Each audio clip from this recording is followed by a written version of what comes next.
Simon & Schuster Audio presents A Particular Kind of Black Man by Tope Folarin. Read by Prentice Onayemi. For Stephanie and Fumi.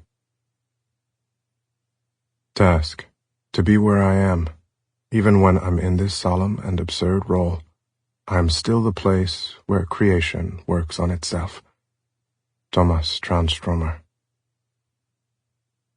1987 to 88. She told me I could serve her in heaven. She accompanied me to school each day. School was about a mile away, and a few hundred feet into my trek, just as my family's apartment building drifted out of view behind me, she would appear at my side. I don't remember how she looked. Memory often summons a generic figure in her place, an elderly white woman with frizzled gray hair, slightly bent over, a smile featuring an assortment of gaps and silver linings. I do remember her touch, however. It felt cool and papery, disarmingly comfortable on the hottest days of fall. She would often pat my head as we walked together, and a penetrating silence would cancel the morning sounds around us. I felt comfortable, protected somehow, in her presence. She never walked all the way to school with me, but her parting words were always the same. Remember, if you are a good boy here on earth, you can serve me in heaven. I was 5 years old. Her words sounded magical to me, vast and alluring.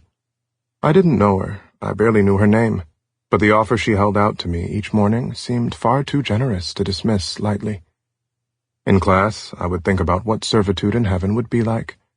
I imagined myself carrying buckets of water for her on streets of gold, rubbing her feet as angels sang praises in the background. I imagined that I'd have my own heavenly shack.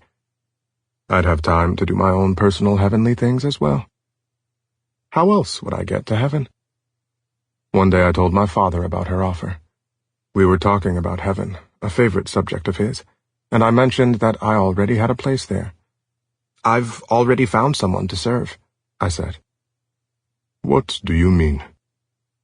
Dad smiled warmly at me. I felt his love. I repeated myself. Daddy, I'm going to heaven. And how are you going to get there? I told him about the old lady, my heavenly shack, the streets of gold. My father stared at me a moment, grief and sadness surging briefly to the surface of his face, and then anger. He leaned forward, stared into my eyes. Listen to me now. The only person you will serve in heaven is God.